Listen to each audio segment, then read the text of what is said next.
Of late, I've been feeling very creatively stagnant, and I haven't been sure how to find my inspiration or my new jolt of energy. And so I decided to set myself a goal of going through a whole bunch of unfinished projects that are in my studio, in boxes, or just stored all over the place. And some of them I haven't even looked at for years. So I thought, why not get them out, go through them, reflect on them, and see if they can bring some form of new inspiration or energy into what I'm doing to try and combat this creative funk that I'm currently kind of feel like that I'm in. So in this video, I'm going to be taking you through one of these projects, which is actually from all the way back in 2016, and they are my cardboard wearable pieces, artworks, clothing items, whatever you want to call them. When I created them, I loved them, and I also still do love them today, but they just don't serve the purpose that I originally intended for them, and I don't want to necessarily use them in their current state. So they're my first victim of taking something that I haven't finished and seeing what I can now turn it into as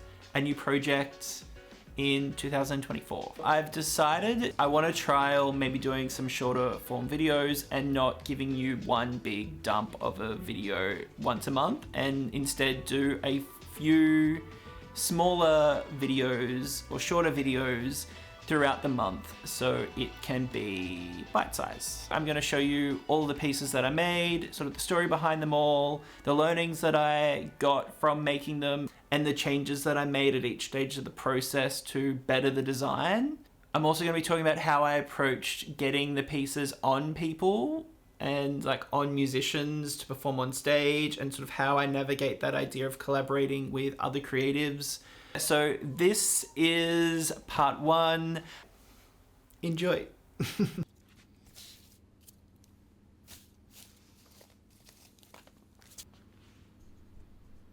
I've always loved fashion, but it's always intimidated me in a huge way. I think it is the idea that once you've cut a piece of fabric, you can't uncut it and you can't go backwards.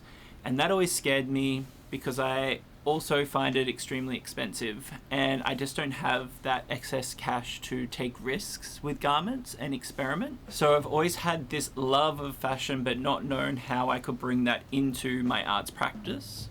The one thing I always want to focus on is how I can try and make sure that my art is a mix of art, design, fashion, and craft, because I really love all of those and I like to blur the lines between all of those fields. So my first major step into wanting to make a wearable fashion, art, design, craft piece was this fringe coat, which I'll put a picture up here. So it's made by, the base is an old flannel shirt of mine, and then I hand cut all these cardboard pieces out and hand tied them onto the garment. And it was a really long process, but really enjoyable because it gave me that entry point into realizing that I didn't have to do things the way that I'd seen it before, and that I could play around with this idea of what does a cardboard fabrication look like. And when I say fabrication, I mean, you know, what is the texture, what is the quality of the fabric when it moves, and like how it's worn and functions. So for the fringe coat, it was very much about the shaggy movement of it all, and it needed to sort of, the garment itself had to be free flowing so you could move in it. And so at the end of that piece, when I thought about it, I realized there was this really simple process that I thought I could reuse again. So it's the idea of create the fabrication of what the cardboard is going to look like and how it can move and like what are the limitations of it. Then work out how that could be used on a silhouette, in which sort of like types of garments I could make from that fabrication, and then make it. So I was only ever thinking about the stage that I was in, and very rarely did I want to have the final picture in my head at the end of what I want to make. I'm just going from stage to stage and making creative decisions at each point to get to the end result, if that makes sense. So after this fringed piece, I wanted to create another one from a different type of cardboard fabrication that was primarily cardboard. And I ended up finding an image, I think it was this one. I went back through my Pinterest and I found this clipped to my board. So I'm imagining it was this one because it was a while ago.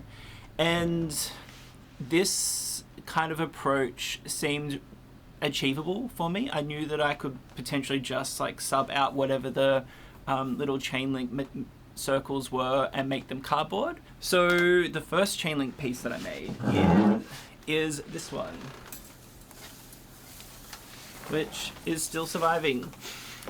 So it's this 2-piece top, and it's pretty much like a circle skirt, I would say, and it's just cardboard.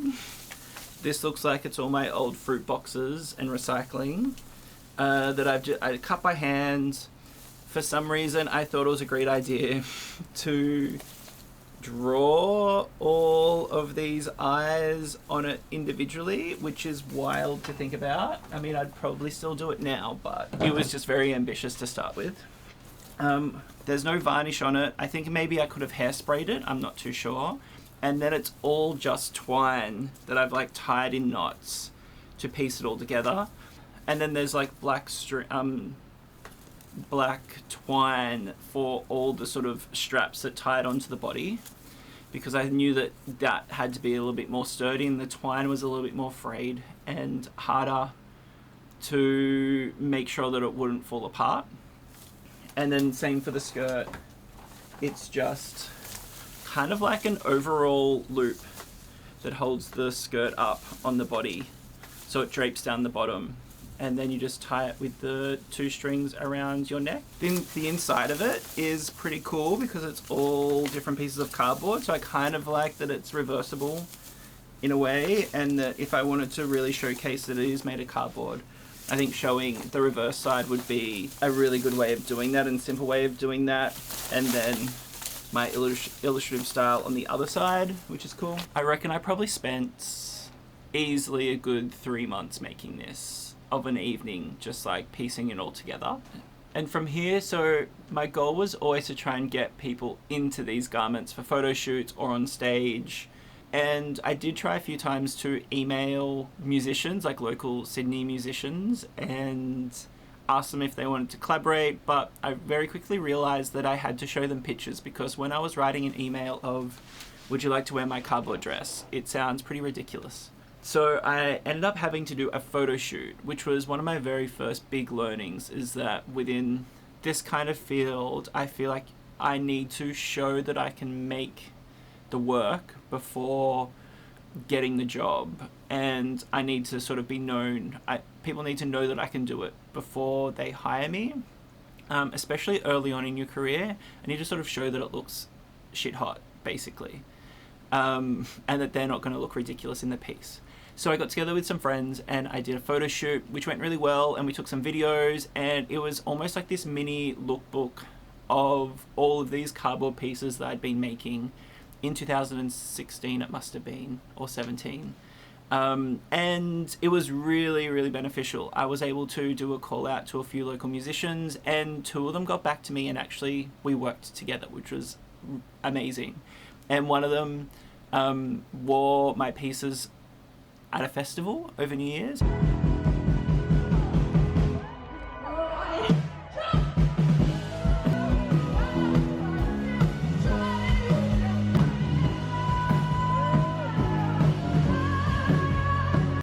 So Montaigne is this amazing local musician that really supports local emerging artists. They were really keen to wear as many of my pieces over the summer holiday sort of festival season, and so they ended up wearing this dress and then another fringe crop of mine as well.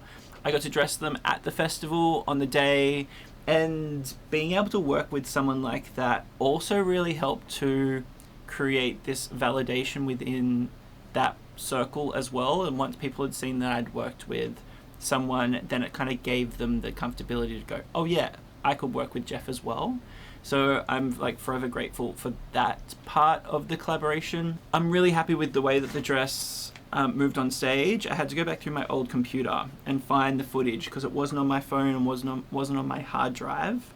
And the way that it moves on stage is really nice. It looks like a fabric. The dress sort of bounces around. Like, I love that it looks like a dress and you can't necessarily tell straight away that it is cardboard. So yeah, so that was great. That happened. And then I wanted to make more, but I knew that there was some pros and cons to this, and Classic Me did some like reflections on this as a garment and decided to make some tweaks and then make some more pieces, which I'm going to show you now. Okay, so this was the next piece that I made, and it's a pair of overalls. Look at the leg. There's something so cute about seeing this like cardboard crutch part just here. Cardboard overalls. I'll probably put some photos up. So these were made in collaboration with a friend called Florian, who is another Australian Sydney-based musician. And so for this, the cardboard is much thicker. It's like a double corrugated, and I've also put some of the pieces onto elastic rather than string, so there is a lot more stretch to the garment. Like, they stretch out. So where I needed the garment to stretch around the waist, the legs, where all the movement was, by putting it on elastic, it meant that it stuck tight to the body, but then could stretch out and move and make it less fragile and less likely to rip and tear. I also painted the pieces before I stuck them all together. So I painted a big sheet of cardboard, and then I also varnished it as well before constructing it. So the inspiration was like a retro sweat photo shoot kind of aesthetic, like vaporwave kind of thing. So we picked the colors and sort of the patterns that would be painted onto the cardboard, and then once I cut it all up, it was just like color blocking almost, where I got to play around with the design in that way. And I also decided that I'd make a crop top for her as well, because that construction was really working. It could fit to her body, and we could really like form it to her shape, and it was for a photo, so we could jimmy it as well for it and like clip it back if we needed to. So I'm just going to go through all these pieces now and just show you really quickly the different variations. Yeah, so this is like a little mini dress or like a top. It used to be quite long, but I kept on cutting it shorter and shorter. It's really strong color blocking from the first one, and it's all elastic as well. It meant that like this could fit me, but could also fit someone who's like a little bit smaller as well. The reverse is also pretty cool because it's got this other texture of all the knots that are being tied.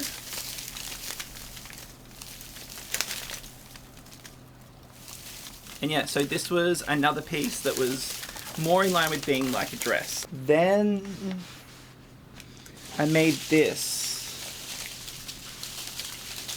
which is like a long coat. So elastic, lots of good fringe that moves around.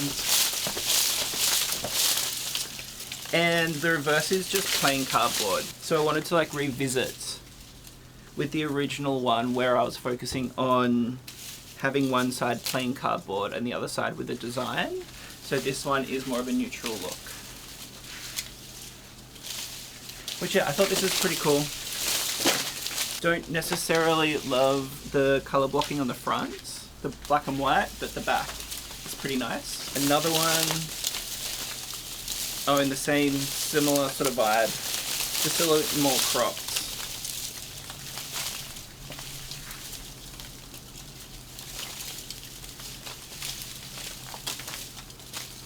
More like a vest, I would say.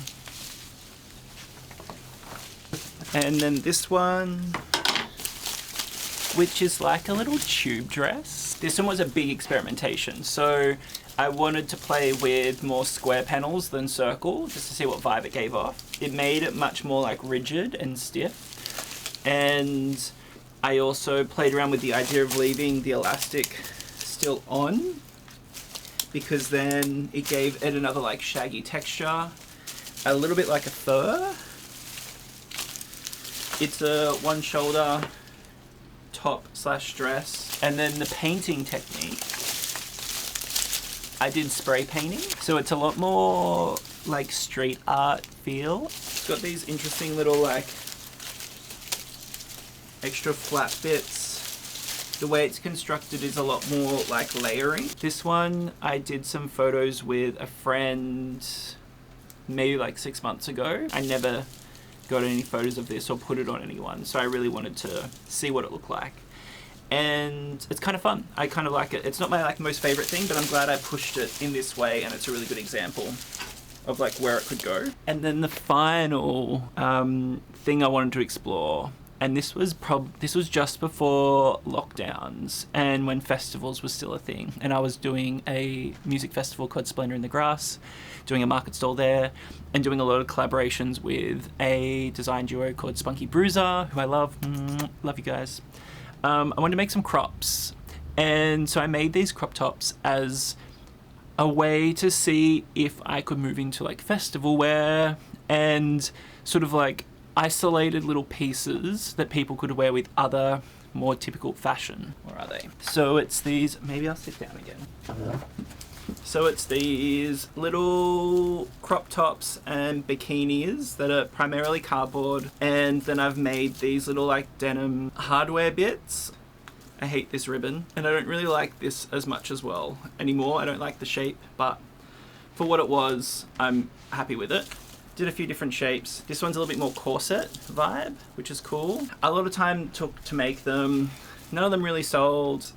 I would say, you know, not successful in terms of financial, and I just don't think they're as polished enough. I don't know, maybe I'm just like overcritical of myself or something like that. But yeah, the project didn't happen the way I wanted it to. I thought people would just like love them sick, buy them, wear them at the festival, and then I would start making cardboard crop tops for everyone. Am I being delusional? Maybe. Or adventurous. Oh, and there's two more.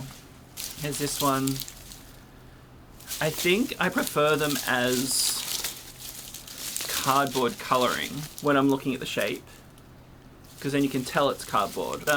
After the festival, I brought them back to the studio, I put them in a box, and they have sat in my studio ever since until like this last month. So it's been like 7 years of sitting in a box, which made me think I should revisit this idea and see what Jeff in 2024 would do and refine it and just clear it out. I'm sick of just hoarding things in my studio. I also just realized that this was behind me. Isn't it nice? In the last 2 years, I did try and revisit this idea and play around with what it could look like. But I then got busy with client work and I never came back to it. So this is another piece that I made that is just cardboard using string, and as you can see, it's got some really nice movement to it. It is like this like piece of fabric, really. And I loved the idea that, you know, this could almost be like a dress. And if you cut it in the right way, it would move like a dress. But then also, hairy dress. And looking at this, I can really see the growth from here. And I can also really see the growth from the first dress as well. And so this was me peeling the lid off all of this. And then I needed a little bit more time in my head to really percolate on how to approach it, because it all felt very overwhelming. And so now I'm going to go through my plan of attack for what the next stage of this project is, which I'm really excited for.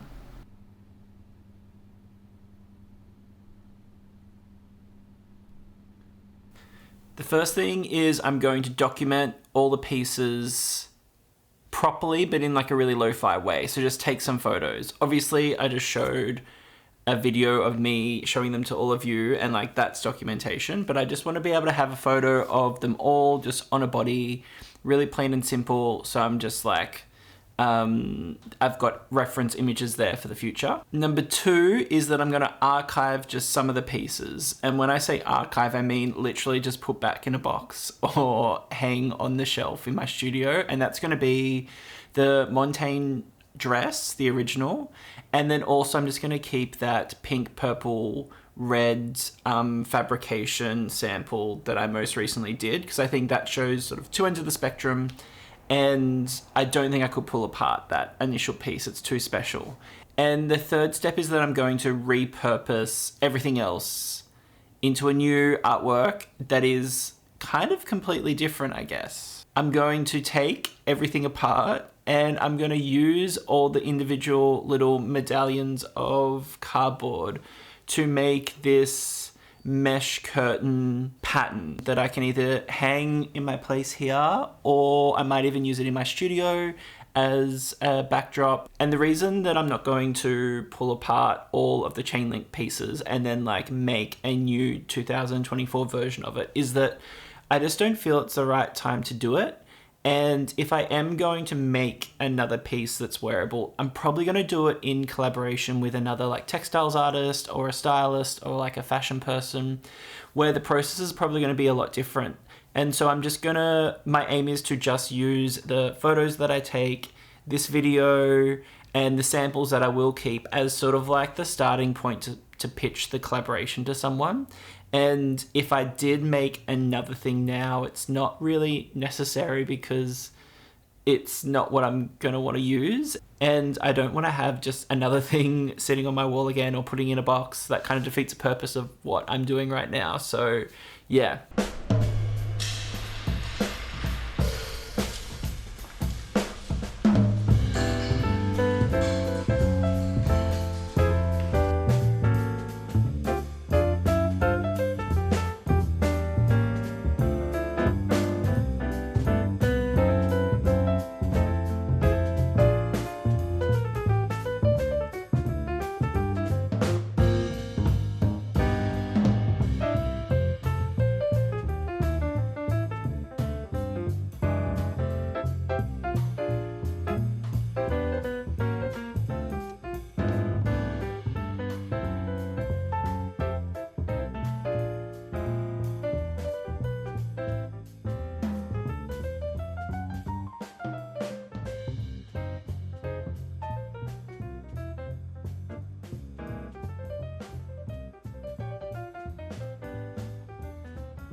Alright, so this is me documenting all the pieces. I decided to hire the photographic studio in my co-share studio space.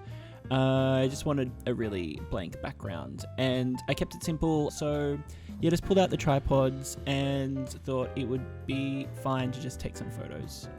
This was just like a few hours in my morning. I wanted to just like smash it out as well, so I could just start pulling everything apart, really. I just wanted to make sure with every garment I was getting some photos that were like front, back, details, anything that I think could be of interest.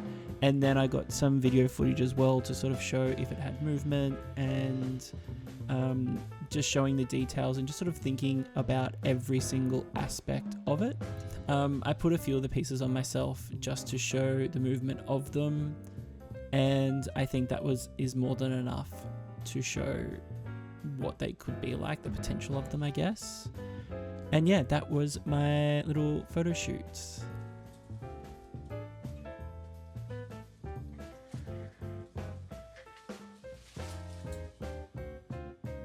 Hey, Editing Jeff, back again. So I'm gonna leave it here for part 1. I think that's a really nice point to leave it on. Stage 3, or step 3, is a really big, chunky, meaty step. I'm in the process now of finishing the artwork for stage 3, and it's coming together really well, and I'm loving it, and it's really exciting, and I'm really excited to share it with you. but I think giving it its own video is going to be the best way of showing it to you, because it's coming at the project from a different angle, and there's all these new questions and different things that I'm going to be exploring with it. So yeah, I hope you really enjoyed this. If you want to be notified for when this second part comes out, subscribing would probably be the easiest way. You can also just follow me on Instagram as well, because I'll be posting out about it on there too. Let me know what you think of part 1. Say hello in the comments. Yeah, I hope you really enjoyed it, and I'll see you all soon. Bye.